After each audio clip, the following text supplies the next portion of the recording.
Hello class, I am Happy Narang, your subject teacher of water management in horticultural crops. And today's topic is water management in problem soils. So let's start. When rocks and mineral undergo weathering process, large quantities of soluble salts are formed. In humid regions, these salts are washed down to the groundwater and to the sea, but in arid and semi-arid regions, they accumulate in the soil. Excessive irrigation and poor water management are the two chief causes of waterlogging and salt accumulation. An accumulation of salts in soil leads to unfavorable soil-water-air relationship and affect the crop production. There are some main causes which leads to development of problematic soils, and that are arid climate.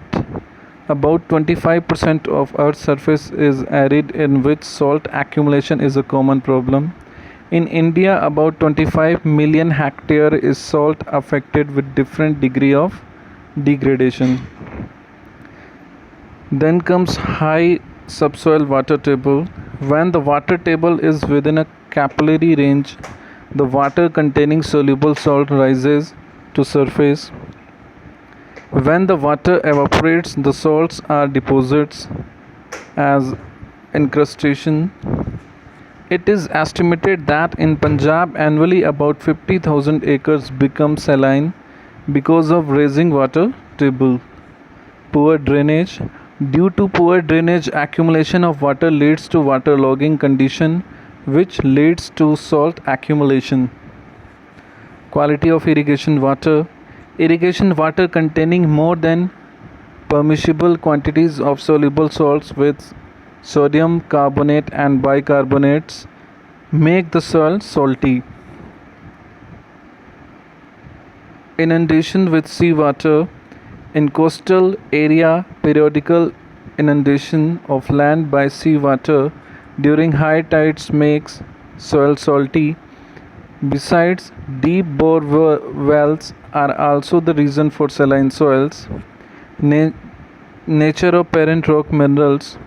The saline nature of parent rock minerals leads to salt accumulation. Seepage from canals.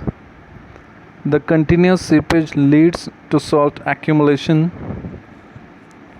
Now comes waterlogged soils. Waterlogging is caused in a location when the inflow of water into it exceeds the outflow, resulting in progressive rise of water table. The inflow may be due to excessive and high intensity rainfall, seepage from canals, reservoirs, flood and over irrigation. The outflow declines with impaired drainage, lack of adequate drainage, rise of water table owing to construction of reservoirs and rise in water level in rivers. Effect of waterlogging and excess soil water on crops and soils. Waterlogging condition and presence of excess water in soils have various harmful effects on crops, soils and farm animals. The first and foremost effect is on the aeration of soil, which is essential for plants to carry on various vital activities. Root growth, availability of nutrients and their uptake, escape of carbon dioxide and other harmful gases produced in the soil. Optimal activity of useful bacteria do not take place properly. Now comes salinity. A soil may be rich in salt because the parent rock from which it was formed contains salts. Seawater is another source of salts in low-lying areas along the coast. A very common source of salts in irrigated soils is the irrigation water itself. Most irrigation waters contain some salts. After irrigation, the water added to the soil is used by the crop or evaporates directly from the moist soil.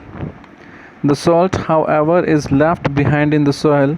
If not removed, it accumulates in the soil. This process is called salinization. Very salty soils are sometimes recognizable by a white layer of dry salt on the soil surface.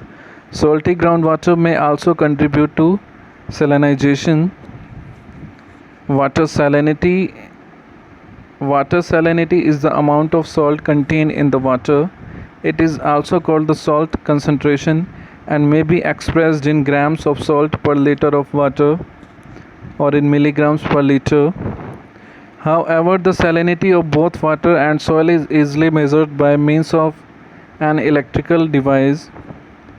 It is then expressed in terms of electrical conductivity. A salt concentration of 1 gram per liter is about 1.5 milliohm. Thus, a concentration of 3 grams per liter will be about the same as 4.5 milliohms per centimeter. Irrigation water quality. The suitability of water for irrigation depends on the amount and the type of salt the irrigation water contains. The higher the salt concentration of the irrigation water, the greater the risk of salinization. This table shows the salt concentration of the irrigation water in gram per liter. Soil salinization risk. Restriction on use. Less than 0.5 gram per liter. Soil salinization risk. There is no risk. No restriction on its use. 0.5 to 2 gram per liter. Slight to moderate risk. Should be used with appropriate water management practices. More than 2 gram per liter, high risk. Not generally advised for use unless consulted with specialists. Soil salinity. The salt concentration and the water extracted from a saturated soil, called saturation extract, defines the salinity of the soil. If this water contains less than 3 grams of salt per liter, the soil is said to be non-saline. If the salt concentration of the saturation extract contains more than 12 grams per liter, the soil is said to be highly saline. And this table shows the salt concentration of the soil in gram per liter, water saturation extract in milliohms per centimeter, and salinity. 0 to 3 water extract 0 to 4.5, and salinity is there is non-saline. 3 to 6 4.5 to 9.0 water saturation extract, salinity slightly saline. 6 to 12 soil gram, and water saturation extracts in milliohms is 9 to 18, and salinity is medium saline.